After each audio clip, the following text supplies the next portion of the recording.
tanto, para cumplir la misión y los propósitos que el Señor tiene para nuestra vida, ninguna de esas obras que Dios preparó para que anduviésemos en ella están ajenas a las herramientas y los elementos que necesitamos para alcanzarla.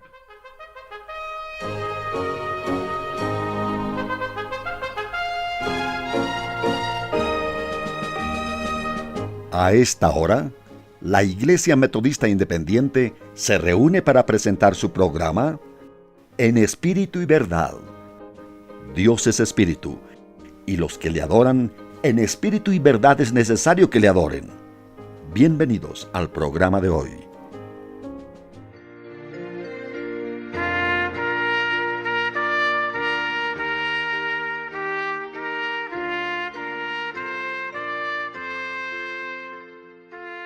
Juan capítulo 14, desde el verso 1 hasta el verso 17.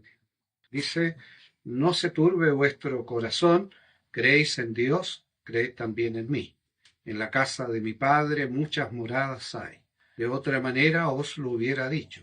Voy pues a preparar lugar para vosotros, y si me fuere y os aparejare lugar, vendré otra vez y os tomaré a mí mismo, para que donde yo estoy, vosotros también estéis. Y sabéis a dónde yo voy y sabéis el camino. Dícele Tomás: Señor, no sabemos a dónde vas. ¿Cómo pues podemos saber el camino? Jesús le dice: yo soy el camino y la verdad y la vida. Nadie viene al Padre sino por mí. Si me conocieseis, también a mi Padre conocierais. Y desde ahora le conocéis y la habéis visto. Dícele Felipe: Señor, muéstranos al Padre y nos basta. Jesús le dice: tanto tiempo ha que estoy con vosotros y no me has conocido, Felipe. El que me ha visto al Padre. ¿Cómo pues dices tú, muéstranos al Padre? ¿No crees que yo soy en el Padre y el Padre en mí? Las palabras que yo os hablo, no las hablo de mí mismo, mas el Padre que está en mí. Él hace las obras. Creedme que yo soy en el Padre y el Padre en mí. De otra manera, creedme por las mismas obras. De cierto os digo, el que en mí cree las obras que yo hago, también él las hará, y mayores que éstas hará, porque yo voy al Padre. Y todo lo que pidiereis al Padre en mi nombre, esto haré, para que el Padre sea glorificado con el Hijo. Si algo pidiereis en mi nombre, yo lo haré. Si me amáis, guardad mis mandamientos. Y yo rogaré al Padre, y os dará otro Consolador, para que esté con vosotros para siempre, al Espíritu de verdad, al cual el mundo no puede recibir, porque no le ve ni le conoce, mas vosotros le conocéis, porque está con vosotros y será en vosotros.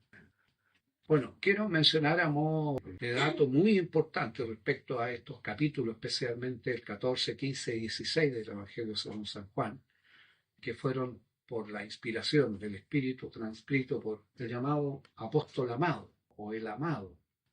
Este apóstol en particular tenía ciertas características, por eso era su identidad emblemática con la cual se le describe, el amado, dentro de la diversidad de caracteres que conformaron los hermanos del colegio apostolario, a los apóstoles, pero también a los discípulos, ¿verdad? Estos que estaban reunidos en el aposento alto, donde el Señor había solicitado y les había indicado que debían esperar, velando y orando, para dar inicio así a lo que es la historia de la Iglesia, con la venida del Espíritu Santo y la virtud del Espíritu Santo que se derramaba sobre el cuerpo. Y esta porción bíblica de Juan tiene una vinculación muy estrecha con lo que yo estoy mencionando. Y especialmente el discípulo amado, tiene ciertas características que el Señor, por cierto, las usó con propósito. Que él pudiera captar desde la perspectiva inclusive emocional y racional del apóstol ciertos pasajes que no están en los otros evangelios. Por eso que nosotros vemos que los capítulos 14, 15 y 16 son muy sentidos, llamémoslo así, donde los sentidos, y muy particularmente desde la perspectiva del apóstol Juan, estaba vinculado al gran amor que tenían los apóstoles por el Señor. No es poco entender que durante todo el ministerio, 3 años que el Señor iba de un lugar a otro, acompañados de ellos, pasaron a ser dependientes de Él. El Señor les sustentaba en todo. Y recuerden ustedes que el mismo apóstol Pedro, en una frase tan icónica, dice: Señor, ¿a quién iremos? Solo tú tienes palabra de vida eterna, mostrando, ¿verdad?, la gran dependencia que ellos tenían del Señor. Recordemos, Él es el que les mostraba y les ratificaba con su propia forma de actuar, de hablar, de enseñar, les ratificaba el inmenso poder que Él, como Dios encarnado, les mostraba. Imagínense ustedes cuando ellos creían, por recordar solo algunos pasajes, que ya moría, el Señor calmó la tempestad, por ejemplo. Cuando ellos absolutamente se daban cuenta que era imposible alimentar a tanto, el Señor alimentó.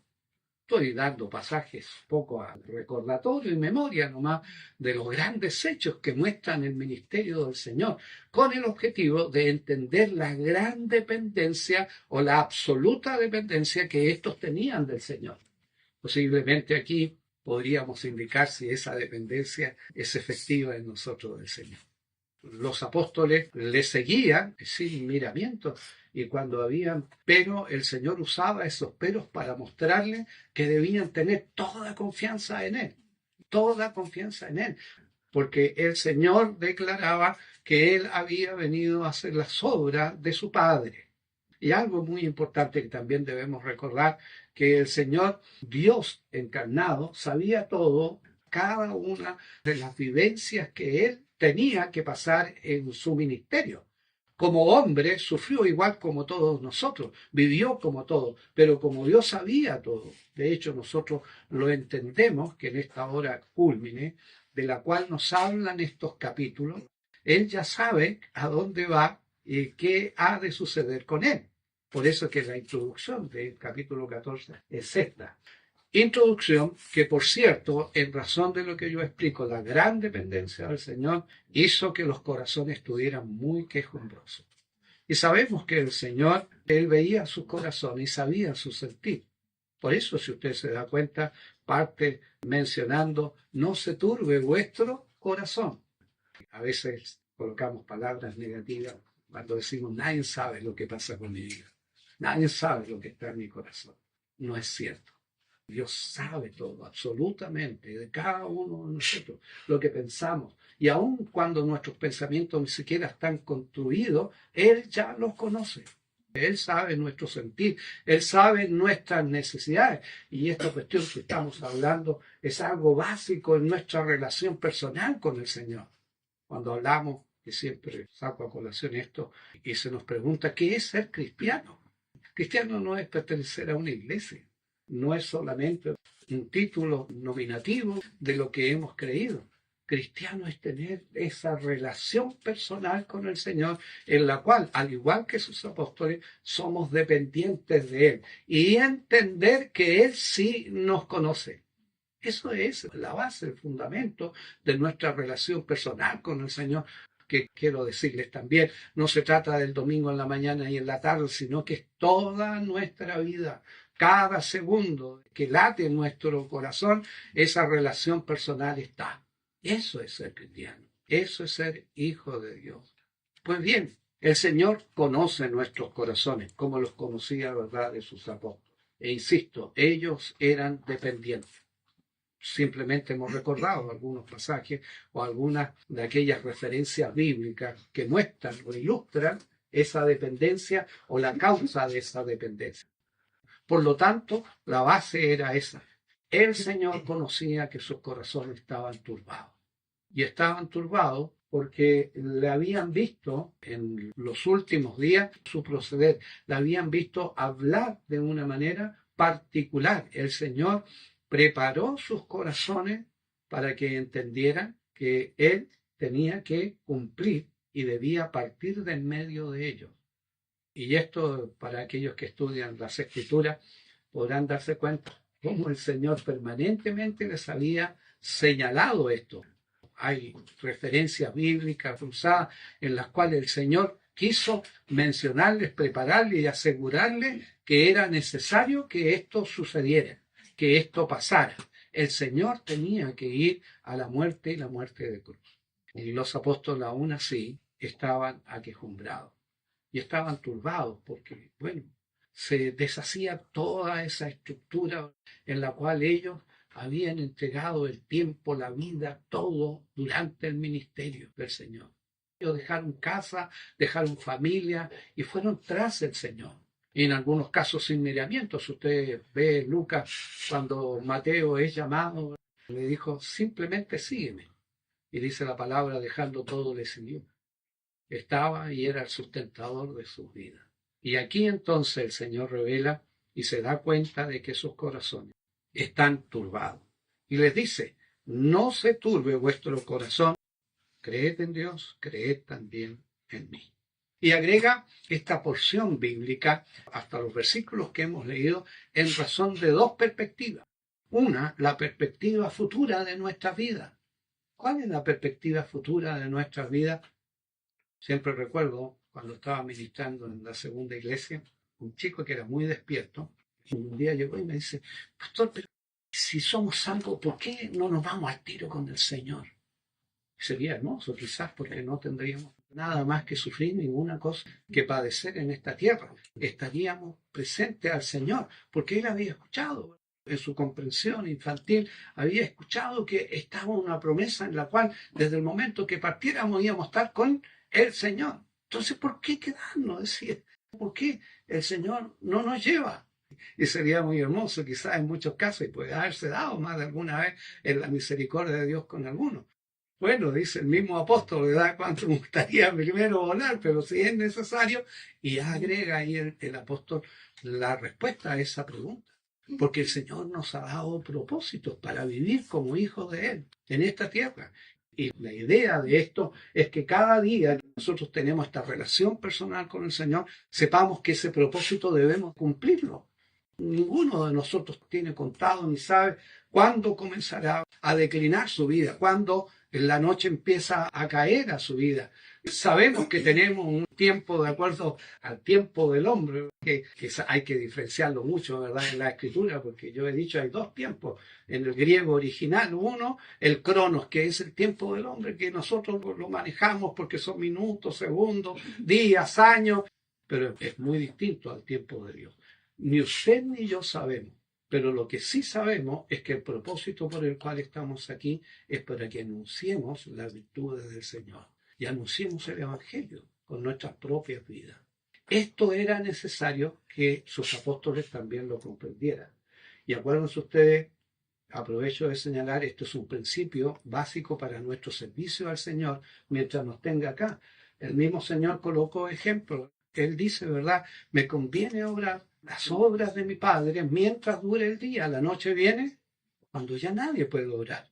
Y ese es un principio en el servicio al Señor irrevocable. O sea, nosotros entendemos que es así. El tiempo que usted tiene, el que yo tengo, está contado. Por eso la misma palabra del Señor nos dice y nos llama a redimir el tiempo. A redimirlo, o sea, aprovecharlo adecuadamente en razón del estándar y la escala de prioridades que tiene aquel que ha creído en el Señor. Y entendemos que lo primero que está en esa escala de prioridad es Él, nuestro servicio a Él, nuestro tiempo que es de Él. Ahora, cuando ve el corazón de estos, les agrega que deben colocar la fe absolutamente en Él. Deben creer en Él, deben creer en sus palabras. ¿Por qué? Porque Él estaba viendo o estaba concluyendo que estaban turbados, o sea, tenían ciertas dudas algunas, y de hecho aquí se manifiestan dudas de uno de los apóstoles. A pesar de que habían caminado, y vuelvo a insistir, habían sido sustentados y tenían una inmensa dependencia, tenían dudas. Y no se avergüence, nosotros también muchas veces padecemos tiempos en los cuales las dudas vienen a nuestra vida espiritual. Por eso digo, hay dos grandes verdades. Una, que es lo que nos espera. Y el Señor aquí lo señala. En la casa de mi Padre muchas moradas hay. De otra manera hoy lo hubiera dicho. Voy pues a preparar lugar para vosotros. Y agrega, y si me fuere y os aparejare el lugar, vendré otra vez y os tomaré a mí mismo para que donde yo estoy, vosotros también estéis. Este es el alimento espiritual con la perspectiva futura de nuestra vida. El salmista en el Salmo 23, ¿qué es lo que dice al final del Salmo? En la casa de mi padre, ahí moraré por largo días, ¿verdad? O sea, hablando de la eternidad. Y esto sustenta la vida espiritual del creyente. Por eso este punto era esencial que el Señor colocara en el corazón de estos que estaban turbados. Esa es nuestra perspectiva. Y hermanos, esa perspectiva siempre puede ser una puerta que el enemigo quiere abrir para desatender y hacer que nuestra fe se desvanezca. Nosotros tenemos ganada la eternidad en Cristo Jesús. El Señor nos ha otorgado esta vida abundante para que aprovechemos, cumplamos los propósitos con esta perspectiva futura de que su morada y mi morada ya está asegurada. Qué inmensos fundamentos es lo que el Señor nos da para caminar con la seguridad necesaria en un tiempo tan tenebroso, en el cual la profecía se está cumpliendo, porque dice, ¿verdad?, que en los últimos tiempos la gente se secaría. ¿A causa de qué? De todas las cosas que sucederían. Y entre estas cosas hablan de las ondas de la mar, etc. Bueno, de todo lo que a la gente le asusta, ya sea desastres naturales o lo que sea, causa temor. Bueno, nosotros sabemos, la ciencia conductual establece que gran cantidad de las enfermedades son causa del temor. Y eso va a acontecer, dice que eso se va a cumplir. En los últimos tiempos el hombre estaría lleno de temor, lleno de temor. Y aquí viene la seguridad que el Señor da a este corazón. En la casa de mi Padre muchas moradas hay. Nuestra vida está asegurada. Y cuando hablo de la vida no estoy hablando solo de la vida terrena, sino de la vida futura. Esta es la perspectiva de la cual el Señor quiere colocar, clavar en el corazón de aquellos que están aquí escuchando.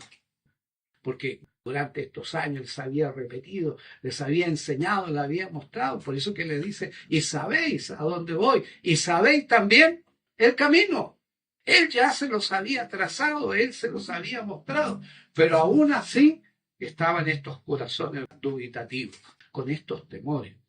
Y aquí aparece uno de ellos, representativamente, quizás se envalentonó y habló, pero quizás ese temor estaba en varios. Porque Tomás le dice, Señor, no sabemos dónde vas, ¿cómo entonces vamos a saber el camino? Y aquí el Señor le da esta frase tan emblemática del cual nosotros debemos siempre estar predicando. El Señor le dice, yo soy el camino y la verdad y la vida. Nadie viene al Padre sino por mí. Te estaba hablando de la perspectiva futura de Él, de los siervos que estaban ahí y de todos nosotros como iglesia. Esa es la perspectiva futura. Por lo tanto, no temamos, hermanos, sino confiamos que aquellos días que el Señor nos dé están asegurados, está avalado. Y no estamos hablando de un seguro humano que usted puede tomar para con su auto, para con su casa, etc. No es ese seguro. Estamos hablando del seguro eterno de Dios. Por eso nuestra vida está en Él. No hay nada que pueda suceder a los que somos hijos de Dios y a los que amamos al Señor que no tenga el propósito. Y también sabemos que no hay nada que no vaya a transformarse en algo bueno del Señor. Aun cuando nosotros a primera vista podamos decir, nos ocurrió esto tan mal. Pero la palabra del Señor dice que a los que aman a Dios, todas las cosas ayudan a bien. A veces muchas de las cosas que nos pasan son un timbre de alerta al Señor en razón de nuestra vida espiritual, siempre a los creyentes. Cuando haya aquellos tropiezos en nuestra vida, demos gracias, porque a veces el Señor tiene que tocar el timbre para que nuestra vida espiritual, que es mucho más rica que cualquier cosa y cualquier bien que usted tenga el cuidado. Esta es la perspectiva futura de este capítulo. ¿Y por qué están sentidos estos capítulos? La verdad es que tendríamos que conversar mucho más allá, porque estos capítulos, ¿verdad?, son las últimas palabras del Señor en su ministerio. Y Juan las capta y las traduce desde el sentir más profundo, de tal manera que nosotros que tenemos sentir también podamos comprenderla y afianzar nuestra vida espiritual, nuestra confianza y fe en el Señor, mientras transitemos y peregrinemos en esta tierra. Pero la segunda perspectiva es esta. El creyente no está solo. Tenemos la seguridad de la perspectiva futura, pero también tenemos seguridad en nuestra perspectiva terrena. ¿Qué es lo que le dice el Señor? Por lo que yo vinculé a Hechos capítulo 2. La palabra del Señor, aquí el Señor Jesucristo le entrega una tremenda promesa. ¿Cuál es esa promesa? Y yo rogaré al Padre y os dará otro consolador. La palabra griega ahí, ¿cuál es? Paracleto. ¿Saben? Aquí está traducido en razón de nuestro idioma, consolador, que es muy preciso. Pero en su génesis, la palabra paracleto abarca una cantidad de roles que ustedes casi no podrían llegar a tener tiempo para cada una de ellas hablar. Él es el abogado, Él es el que nos acompaña, es el que nos direcciona, es el que está a mi lado, es aquel que está dirigiendo a la iglesia y tiene una cantidad de roles para con nosotros. Y dice el Señor, y yo rogaré al Padre y os dará otro consolador. Amados hermanos, si usted no sabe, eso se cumplió. Hechos capítulo 2. El Espíritu Santo, el Espíritu de Dios, vino a la iglesia. Y así como reposó en cada uno de aquellos que estaban reunidos, más de 50, ¿verdad? Junto con las mujeres, los apóstoles y discípulos, recibieron el poder, la virtud, dice Hechos capítulo 2, la virtud del Espíritu Santo, el Paracleto. ¿Y con qué objetivo? Con el objetivo de cumplir los propósitos que usted y yo tenemos en esta tierra, que es predicar el Evangelio, porque cuando dice, y me seréis testigo, por eso vino, y después derramado el poder del Espíritu Santo, para acompañarle y usted pudiera cumplir el propósito que Dios estableció para nuestra vida. Y recibiréis la virtud del Espíritu Santo y me seréis testigos. Usted sabe qué tareas tiene el Señor. Sabe que esas tareas están preparadas para cada uno de nosotros. La palabra del Señor dice que estas fueron hechas para que las alcancemos, para que andemos en ellas. Esas buenas obras que el Señor ha preparado. Qué tristeza es saber que hay muchos creyentes que vamos a avergonzarnos profundamente cuando estemos en la presencia del Señor, cuando veamos que muchas de esas obras que Dios ha preparado no las alcanzamos, porque fuimos distraídos, porque se desvaneció nuestra fe, porque la escala de prioridades en nuestra vida cambió. Aquí cuando el Señor les dice, Él los guiará a toda verdad. Él estará con vosotros. Y más adelante dice que Él no hablaría de sí mismo, sino tomará de lo mío y os lo hará saber.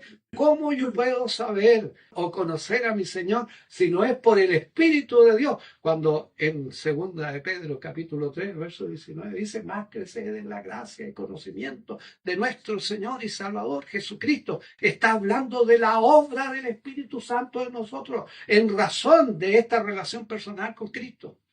Esto es lo que les estaba enseñando, les estaba diciendo de manera terminante a aquellos que le siguieron durante su ministerio. Y esto se cumplió, ya lo vimos, Hechos capítulo 2, de manera portentosa, al grado, ¿verdad?, que la iglesia, que no era diferente a nosotros. Ojo, muchos dicen, la iglesia primitiva, no, es que la iglesia, los primeros, vea la calidad de hermanos, por ejemplo, de Corintios, tenían las mismas faltas que muchos de nosotros. Pero había una disposición de los corazones para que el Espíritu Santo obrara en ellos. Estaban a disposición para que cambiara, para que pudiera sacar la escoria en este caminar de nuestra santidad vivencial. Y así el Señor habló al grado que una de las frases más increíbles, que son alentadoras, escucharla. Recuerden ustedes los enemigos de la iglesia, los enemigos del Señor. En el capítulo 6, de hecho, dice, no os declaramos que no hablaran más, parafraseando, hablaran de este, mas vosotros habéis llenado de vuestra doctrina. Estoy hablando del poder inmenso, tan dictatorial, agresivo, y bueno, ustedes, la persecución que tuvo la iglesia, pero no podían detener el testimonio de los creyentes. No pudieron detenerlo. Y aún uno de los imperios más grandes que existió en la historia, estoy hablando del Imperio Romano, no pudo detener la fuerza y la virtud del Espíritu Santo. ¿Sabe, hermano? Yo pienso y creo que si hoy nosotros no somos influyentes en el mundo, no es por el poder de Dios, sino es por causa de nosotros, por la manera como vivimos, tan lejana a los principios que Dios ha establecido de ética y de conducta, entendiendo que somos dirigidos por el Espíritu. Nosotros, los creyentes, y disculpen si emito juicio respecto a esto, lo emito con argumentos así, de conocimiento espiritual, que dice que en los últimos días serán así, tan lejanos de la voluntad y la dirección del Espíritu Santo. Por eso la iglesia no influye. Nuestra vida, como dice Mateo 5 y nos demanda en el verso 16, dice: así alumbre vuestra luz delante de los hombres para que vean vuestras buenas obras y glorifiquen a Dios. Hoy es necesario un testimonio consecuente de nuestra vida en la dirección del Espíritu, porque mucho de lo que hablamos no lo vivimos, la iglesia no lo vivimos, y nos entrampamos en nuestros propios discursos. Dios tenga misericordia, por cierto, pero nos podemos dar cuenta de que esto es la realidad. Insisto, es una cuestión concluyente que yo menciono, pero ya los argumentos escriturales nos lo demuestran. Porque dice la palabra del Señor que no estando el Espíritu, aquellos dones teologales que Dios dejó a la iglesia iban a ir disminuyendo porque serían atacados. ¿Cuáles son los dones teologales? Los dones que Dios, en conocimiento de la palabra, otorgó a la iglesia: la fe, la esperanza y la caridad, siendo la caridad la mayor de ellas. ¿Y qué es lo que nos dice la palabra del Señor en los últimos tiempos? El Señor hallará, cuando viniera, hallará fe en la tierra. Y si no hay fe, hay esperanza. ¿Qué es lo que nos dice acerca de la caridad en los últimos tiempos? Se refiere. Todo es una vinculación perfecta de lo que la Escritura nos señala. El Hijo de Dios debe entender que en nuestra perspectiva aquí terrena, para cumplir con los propósitos que el Señor nos ha dado, nos ha entregado al Consolador. Él está en nuestra vida. Dice la palabra aquí con seguridad que Él estaría en vosotros, o sea, en cada uno de nosotros. Y la Biblia dice que hemos sido sellados por el Espíritu. Y dice que vosotros sois templo del Espíritu Santo. Por lo tanto, la perspectiva aquí en la tierra para cumplir la misión y los propósitos que el Señor tiene para nuestra vida están cubiertas por el Señor. Ninguna de esas obras que Dios preparó para que anduviésemos en ella están ajenas a las herramientas y los elementos que necesitamos para alcanzarla. El problema está en que nosotros nos armemos de ella y tengamos claro cuál es la perspectiva que Dios tiene en razón de las responsabilidades de la iglesia y los creyentes mientras estemos aquí. Cuando termina esta frase que el Señor da y los versículos anteriores, el Señor entiende claramente, conoce nuestros corazones y nos da el elemento para enmendar. Dice: de cierto os digo, el que en mí cree, las obras que yo hago también él las hará, y mayores que ésta hará, porque yo voy al Padre. Y todo lo que pidiereis al Padre en mi nombre, esto haré. ¿Qué es lo que nos está diciendo la palabra del Señor? Si somos exhortados por la palabra del Señor, si somos reprendidos por la palabra del Señor, nos está llamando a tener una vida de oración y pedir que Él enmiende nuestro camino, que Él cambie, ¿verdad?, esa escala de prioridades en nuestra vida, porque a veces nosotros estamos sumidos justamente en las formas de vida y cultura filosófica de esta tierra. Espero que me comprendan bien, pero Pablo le escribe a Timoteo que en los últimos tiempos, ¿qué es lo que habría? Hombres amadores del Señor, muchas veces. Por eso cuando hablo de escala de prioridad estoy refiriendo que caminamos a veces a la par con el mundo. Y para enmendar el Señor nos dejó la oración. Pero para eso necesita un corazón contrito, humillado, reconociendo las propias faltas que cada uno de nosotros tiene. Y digo cada uno de nosotros porque me incluyo. Aquí nadie puede decir: aquí yo estoy libre de. Todos necesitamos enmendar caminos cuando se trata de hacer que la perspectiva terrena con la cual el Señor nos llama a cumplir este caminar y este peregrinar pueda cumplirse los propósitos del Señor en nosotros. En las escuelas bíblicas dice siempre cuando se preguntan ¿para qué fuimos criados? Todos dicen para la gloria de Dios. Todos ya lo conocen, lo saben y todo, pero de decirlo a vivirlo, no sé qué dicen ustedes. Porque vivir para la gloria de Dios es vivir bajo sus mandamientos. Por eso que el Señor dice, si me amáis, aquí mismo, si usted lo quiere leer, el verso 19, si me amáis, guardad mis mandamientos. O sea, obedecer. Y yo rogaré al Padre, y os dará otro consolador, para que esté con vosotros para siempre. Cuando el Espíritu Santo termina su rol, este rol, cuando el Señor venga.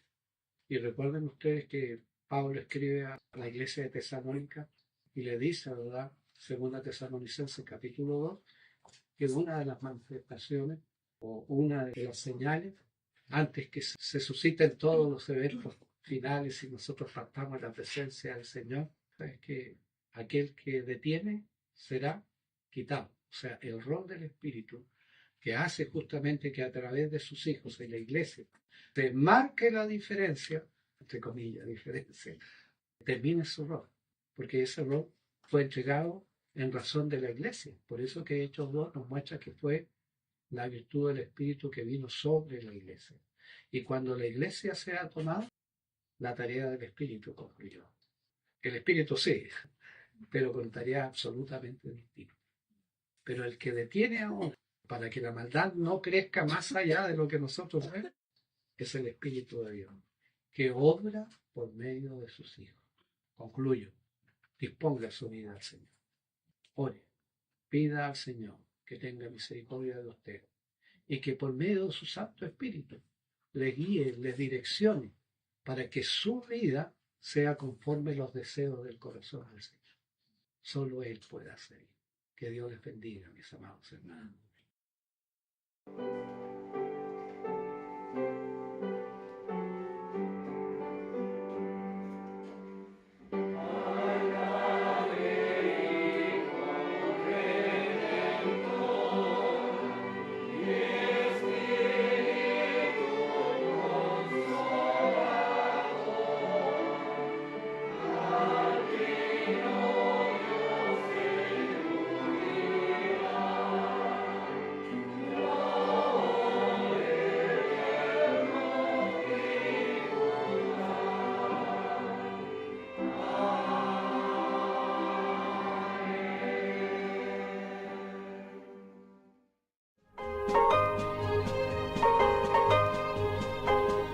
Hasta aquí, la Iglesia Metodista Independiente ha presentado En Espíritu y Verdad.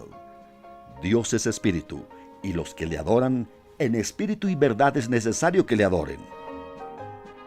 Que el Señor les bendiga.